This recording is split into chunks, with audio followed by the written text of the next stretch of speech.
ముఖేష్ జీవన సాఫల్య పురస్కారాన్ని శ్రీపాద జిగ్మోహన్ మిత్ర గారికి అందించే క్రమంలో ఇక్కడ జరిగేటువంటి ఈ కార్యక్రమానికి విచ్చేసినటువంటి 50 మందికి కూడా పేరు పేరున స్వాగతం పలుకుతూ,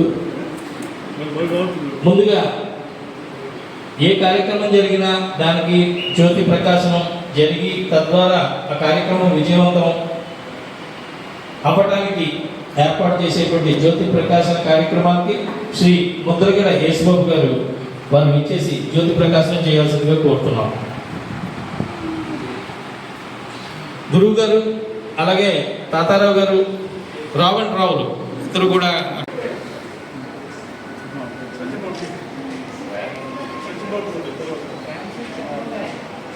పర్లేదులేండి, అక్కడే ఉంటుంది స్విచ్ ఓకే.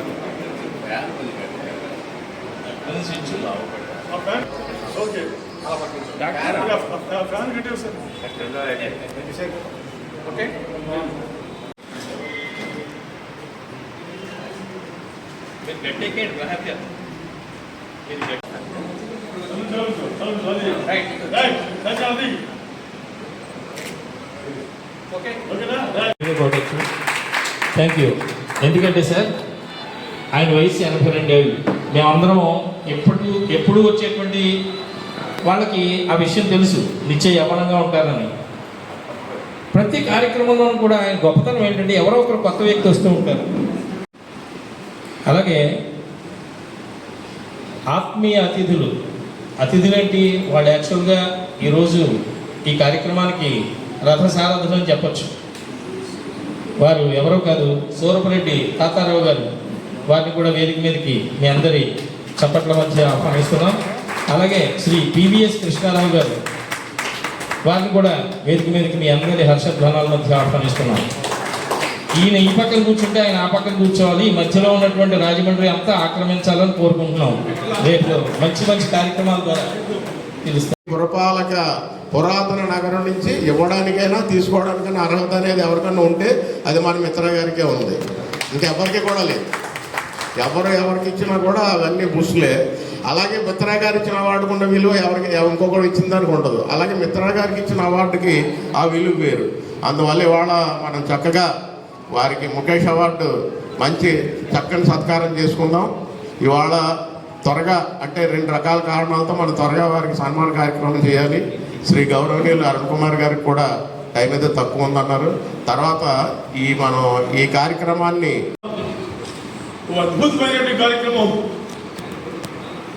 73 సంవత్సరాల క్రితం అంటే 1951 సంవత్సరంలో తెలిసి తెలియని వయసులో ముఖేష్ గారు పాట పాడారు. చాలా మందికి తెలియదు ఆ విషయం. అది ఆవారా అనేటువంటి చిత్రం. ఎవరు పాడారో తెలియదు, ఏమిటో తెలియదు. అది రేడియోలో విన్నాం, బయట వినడంలో ఆవారా మ్యూజిక్ నోట్తో వాయిస్తాం.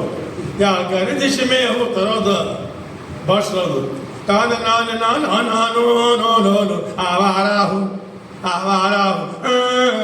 ఇలా పాడుతుంటే ఇంట్లో బయటపడడానికి ఏంటన్నా పిచ్చెక్కింది అని ఆవారం ఏమిటంటే అలా ముఖేష్ గారి పాట 1951లో పిచ్చెక్కేదాడు. ఎందుకో పాడారో నాకు తెలియదు, ఆయన ఎవరో తెలియదు, ఏ పాటో తెలియదు. 53 వచ్చేప్పటికల్లా శ్యామలా టాకీస్లో ఒక సినిమా రిలీజ్ అయింది, ప్రేమ లేఖలు. ఆ సినిమా రాజ్ కపూర్ గారు, నర్గిస్ గారు యాక్ట్ చేశారు. ఒరిజినల్గా హిందీలో ఆహ్ అనే సినిమా తీశారు వాళ్ళు. రాజ్ కపూర్ గారికి ఒక మంచి స్నేహితుడు తెలుగువాడు ఉండవచ్చు. ఆయన అన్నాడు, ఈ సినిమా తెలుగులో డబ్ చేసి చాలా బ్రహ్మాండంగా ఆడుతుందని చెప్పాట. 53లో తెలుగు ఒకటి ఆటో ఒకటి వదులుతున్నట. శంకర్ జయకిషన్ మ్యూజిక్ డైరెక్టర్స్, శంకర్ తెలుగువాడు. ఆయన చెప్పాట, రాజ్ సాబ్ ఈ తెలుగు ఈ పాటని ఈ సినిమాని డబ్ చేయండి. ఆ సినిమా శ్యామలా రిలీజ్ అయింది. 23 సార్లు చూసిన సినిమాని. అందులో 11 పాటలు పాడేసేవాడి.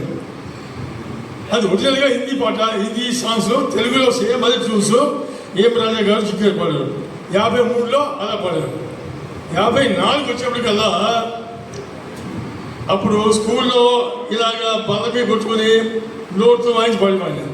54లో లూజర్ పాల్ గారు, అశ్వం గారు ఆయన తబలా ఈయన హార్మోనియం. వాళ్ళతో బైచు బౌడ చిత్రం నుంచి ఓ దునియాకి రకవాలి అని పాట 54 పాడారు. అక్కడి నుంచి నేను లెక్కేసుకుంటే ఇప్పటికి 70 ఏళ్ళు అయింది నేను పాడడం మొదటి. జూన్ 20వ తారీఖు 1954 పాడాను. ఎందుకు చెప్తున్నానంటే ఇన్నేళ్ళు నేను పాడిన తర్వాత ఈ ముఖేష్ అవార్డు అవ్వడానికి 73 ఏళ్ళు పడింది నాకు. ఎంత అన్యాయం చెప్పలేదు. న్యాయం ఇప్పటికైనా న్యాయం గెలిచింది. ఇకపోతే అరుణ్ కుమార్, ఈ అరుణ్ కుమార్ అన్నవాడు నా తమ్ముడు అవుతాడు, నా అన్నయ్య అవుతాడు. ఎన్ని అతనికి నాకు ఉన్నటువంటి సొంతకాలు చెప్పదాం రకరకాలు. వాళ్ళ పెద్దక్క లావణ్య నేను క్లాస్ చేస్తాం. మళ్ళీ క్లాస్ వేరే పోయినంత వాళ్ళ ఇంకొక ఉమ్మతో క్లాస్ పెట్టింది. ఆ తర్వాత శ్రీదేవి తనతో క్లాస్ పెట్టింది. ఇలా మొత్తం వాళ్ళ కుటుంబంలో అందరితో క్లాస్ పెట్టింది. ఒక సమయంలో పెద్ద కార్యక్రమం చేస్తుంటే సావిత్రి గారిది మధుర కృష్ణ శాస్త్రి గారు అధ్యక్ష వహించారు. జిత్తు పక్కనే ఎవరో అడుగుకోవాలి కూర్చుని మధుర కృష్ణ శాస్త్రి కూడా మీ క్లాస్ పెట్టినా అన్నారు. ఇంకొక విషయం చెప్తా. హైదరాబాద్లో రవీంద్ర భారత్లో నాకు జీవిత సాఫల్య పురస్కారం ఇచ్చి అద్భుతమైన కార్యక్రమం ఇచ్చారు. దానికి విశ్వనాథ్ గారు, రమణాచార్య గారు, ఎస్ గోపాలరెడ్డి గారు, తదితర సంస్థలు వాళ్ళు ఒకటే రిక్వెస్ట్ చేశారు, ఈ సభకి నా అరుణ్ కుమార్ అధ్యక్ష వహించాలని. ఓకే అన్నారు. వచ్చారు. బీజేపీలో అరుణ్ కుమార్ గారు స్పీచిస్తూ మా జిత్తు రాజమండ్రిలో స్కోర్ చేసి వెళ్ళిపోతూ ఒక 1000 మంది ఎవరే అన్న కూడా కనమని అనుకుంటాడు. ఎంతో పరిచయాలు ఎందుకంటే విశ్వనాథ్ గారు ఏవయ్యా జిత్తుకోను ఎంతమంది ఎవరు చూడ కంపెనీస్ వస్తే విశ్వనాథ్ అంతా అనుకున్నాను అందుకంటాడు. ఏమో అన్నారు చెప్పారు. ఎందుకు చెప్తా అంటే 55లో నాకు పుట్టలేదో తెలియదు. 55లో అరుణ్ కుమార్ పుట్టలేదో తెలియదు. అప్పుడు రిలీజ్ అయిన సినిమా రాజకపూర్ గారిది 3/4 అందులో పాట ఉంది. मेरा जूता है जापानी पत्नू हिंदुस्तानी హిందుస్థానీ. ఈ పాట అప్పుడు పాడలేదు. తర్వాత గకేశ్వర పాడుతుంటే ఇదే అరుణ్ కుమార్ వచ్చి అన్నా అన్నా జిత్తముడు నాకు ఒక పాట కావాలి పాడతామని చెప్పాను. ముఖేష్ పాండే జూతా చెప్పని ఇస్తాను. అమ్మని వయసు వచ్చి ఆ పాట అడ్రాకండి గురుగారు అందుకోసం పాట పాడారు. ఏమండి 2 ఏళ్ల క్రితం ముఖేష్ గారిది 100వ పుట్టినరోజు కార్యక్రమం చేశాం. తను అడిగాను నువ్వు రావాలి, ఆ రోజు నాకు ముఖేష్ అవార్డు ఇవ్వాలని. తను టైం దొరికి రావాలన్నాడు. ఆగిపోయింది. ఈవేళ వాళ్ళు అవార్డు ఇస్తున్నామని చెప్తే నేను వస్తున్నాను నువ్వు చేయని చెప్పాడు. నాకు ఎవరి ద్వారా ఈ అవార్డు పొందాలని కోరుకున్నానో ఆ వ్యక్తి వచ్చాడు. ఓకే హర్ష కుమార్ దగ్గర 1975 నుంచి నాకు అవుతాడు. హర్ష కుమార్ తను చదువుకున్న రోజు నుంచి కూడా నా ఫ్యాన్. రాజకీయంగా అతను ఎలా ఉండేవాళ్ళో తెలియదు కానీ అతను సౌత్ పోల్ ఎవరో అరుణ్ కుమార్ నార్త్ పోల్. ఎంత స్పీడ్ అంటే బీభత్సం ఎవరిని కేర్ చేసేవాడు కాదు, పగటి కొట్టేసేవాడు ఎవరు సరే బీభత్సం కొట్టుకోవాలి అవుతారు. అటువంటి ప్రజవాడు నా వెనకాల తిరుగుతూ నా ఆకర్షణ చేస్తూ ఆలీ గారిని పరిచయం చేసినప్పుడు మధ్యలో బజార్లో ఆలీ రోడ్డు మీద కలిసిన పరిస్థితి నా బయలులో. అరటి చెట్టు మందుకు పనికిరాదన్నది మా సామెత. అవడూళ్ళలో వాడికి ఏమి పాపులారిటీ ఉండదు. దానికి చాలా విరుద్ధమైనటువంటి వ్యక్తి ఎవరంటే జగన్మోహన్ రెడ్డి. ఈయన రాజమండ్రిలోనే పెద్ద ఫ్యాన్ ఫాలోయింగ్. బయట ఊర్లకు వెళ్తే ఈయన పెద్ద సింగర్. ఎందుకంటే తప్పదు, హిందీలో పాడేవాడు ఒకడే ఉన్నాడు ఆంధ్రప్రదేశ్. చాలామంది హిందీ పాటలు పాడేవాళ్ళు ఉన్నారు, బాగా పాడతారు. కానీ ఆ ప్రొనౌన్సియేషను హిందీ వాళ్ళు ఎలా పాడతారో అలా పాడగలిగినటువంటి వ్యక్తి జిత్మోహన్ మిత్ర ఒకడే. దాంతో ఎక్కడికి వెళ్ళినా సరే జిత్తు అనేటప్పటికి హిందీ పాటలు అందరూ కిషోర్ కుమార్ పాటలు అనుకుంటారు. ఓసారి విన్నాను నేను, మొహమ్మద్ రఫీ గారు చచ్చిపోయారని తెలియగానే కాస్మోపాలిటన్ క్లబ్లో ఒక ప్రోగ్రాం పెట్టాడు. మేము ఎక్కడో కోర్టులో ఏదో ఆడుకుంటున్నాం, బ్యాడ్మింటన్ ఏదో ఆడుతున్నాం. ఆ కాస్మోపాలిటన్ క్లబ్లోంచి దునియాకే రక్వాలే అని పాడుతుంటే మొత్తం దద్దరిల్లిపోయి పోలీస్ స్టేషన్లోకి అక్కడికి. మొహమ్మద్ రఫీ పాటలు అంత బ్రహ్మాండంగా పాడగలిగేవాడు. సరే ముఖేష్ పాటలు అయితే అతనికి చాలా సులువుగా పాడేయచ్చు, ఎందుకంటే అంత హై పిచ్ ఉండదు కాబట్టి. నేను ఈ సొంత ఊరు రాజమండ్రిలో 3 నెలల ప్రోగ్రాం పెట్టినా 4 నెలల ప్రోగ్రాం పెట్టినా ఆనంద కళా కేంద్రం ఫుల్. ఇప్పుడు ఇంట్లోనే స్టేజ్ పెట్టేసుకున్నాడు. ఇంట్లో స్టేజ్ పెట్టుకున్నా సరే వచ్చేవాళ్ళు ఎవరో కూడా వెళ్ళకపోతే ఏడుస్తాడు రా అని వచ్చేవాడు ఎవడో లేడు. వెళితే నవ్వుకుంటూ రావచ్చు రా అని వచ్చేవాళ్ళే తప్ప ఏమనుకుంటాడో లేదు. మేము అందరం వస్తే అందుకే వస్తాం. చూద్దండి ఇప్పుడు హర్ష కుమార్ నేను చాలా కాలం తర్వాత కలిసాం. కలిసిన తర్వాత ట్రైనింగ్ అలా ఇచ్చావు.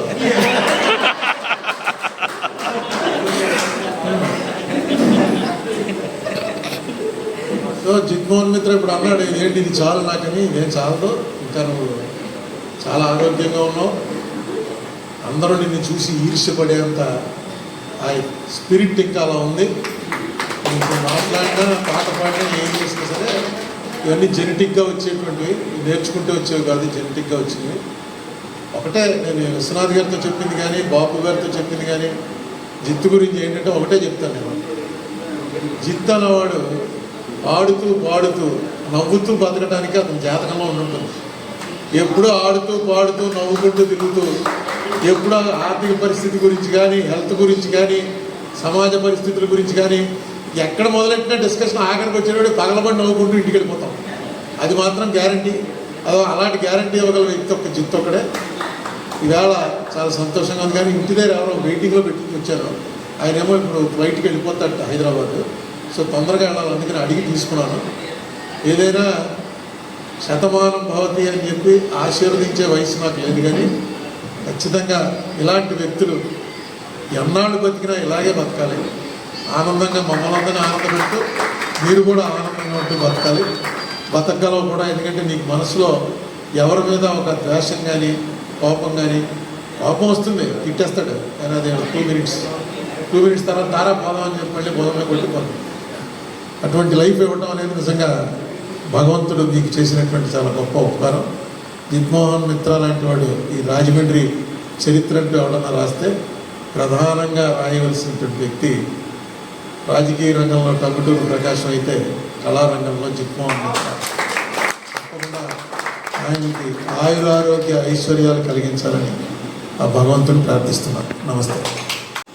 జిగ్మోహన్ మిత్ర గారికి మరి మా సీనియర్, మరి ఖచ్చితంగా రాజకీయంలో తనకలాగా తనకున్నంత పరిజ్ఞానం బహుశా ఆంధ్రప్రదేశ్లో ఎవరికి ఉండదేమో. ఒక సబ్జెక్ట్ని విశదీకరించడంలో కానీ చెప్పడంలో కానీ ఆయన గొప్ప మేధావి వర్గానికి సంబంధించిన వ్యక్తి అరుణ్ కుమార్ గారు. ఇకపోతే మాకు దుర్గేష్ ఒకడే తక్కువయ్యాడు, అధికారంలోకి వెళ్ళాడు. చాలా సంతోషం మాకు. మేము వాస్తవాల విద్వాంసులు లాంటి వాళ్ళం. నేను కానీ అరుణ్ కుమార్ గారు కానీ దుర్గేష్ కానీ. జిగ్మోహన్ గారు మిత్ర గారు ఏ కార్యక్రమం పెట్టినా మేము ముగ్గురు ఖచ్చితంగా అటెండ్ అయ్యే పరిస్థితి. మేము నో అని చెప్పడానికి మాకు అసలు అర్హత అంటే లేదు. నో అని చెప్పే ఇది లేదు, అవకాశం కానీ ఏం లేదు. అటువంటి గొప్ప మనిషి జిగ్మోహన్ మిత్ర గారు. నేను మొన్న ఎక్కువ టైం లేదు, ఎందుకంటే తనకి గెస్ట్లు ఉన్నారు కాబట్టి. మొన్న ఒక జిగ్మోహన్ మిత్ర గారితో మాట్లాడిన తర్వాత ఈ విషయం గురించి చెప్పిన తర్వాత మొన్న ఒక ఆర్టికల్ పంపించారు వాళ్ళ అమ్మాయి గురించి, పాపాయి గురించి. మా పాపాయి మా కాలేజీలో ఎంహెచ్ఆర్ఎం చదివింది. ఎంహెచ్ఆర్ఎం ఎంబీఏ ఏదో చదివింది తను. తర్వాత స్టేట్స్లో ఉంటుంది బాబు. అమ్మాయి చాలా సినిమాల్లో శంకరాభరణం కానించి వంశవృక్షం కానించి చాలా సినిమాల్లో కోరుతున్నాం. అలాగే మరొక శాలువతో సత్కరించాల్సిందిగా జీవి హర్ష కుమార్ గారిని కోరుతున్నాం. అలాగే దండ పుష్పమాలతో అలంకరించాల్సిందిగా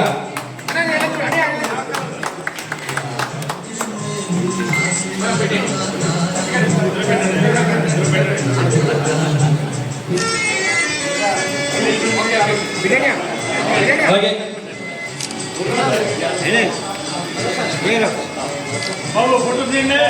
అలాగే అభినందన జ్ఞాపికను అందించాల్సిందిగా పెద్దల సమక్షంలో అందించాల్సిందిగా కోరుకుంటున్నాం. అభినందన జ్ఞాపిక సార్ సార్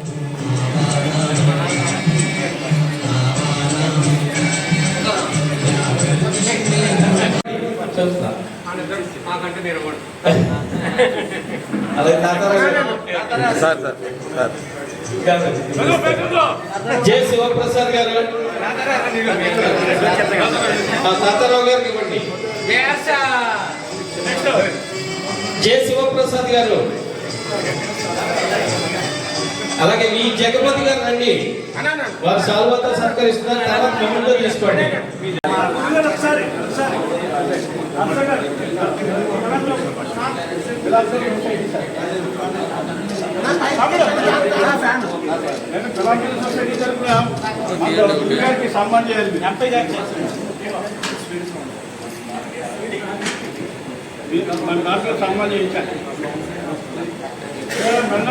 గోదావరి టాకీస్ చిత్రం ఆ యూనిట్ వచ్చారు.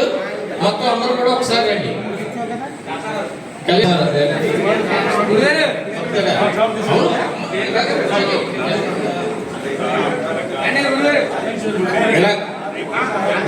డాక్టర్ గారు, మన గిరిజాల శ్రవణనాయుడు గారు, శ్రీనివాస్ ఇద్దరు సంయుక్తంగా సాల్వ కప్పుతున్నారు గురువు గారికి.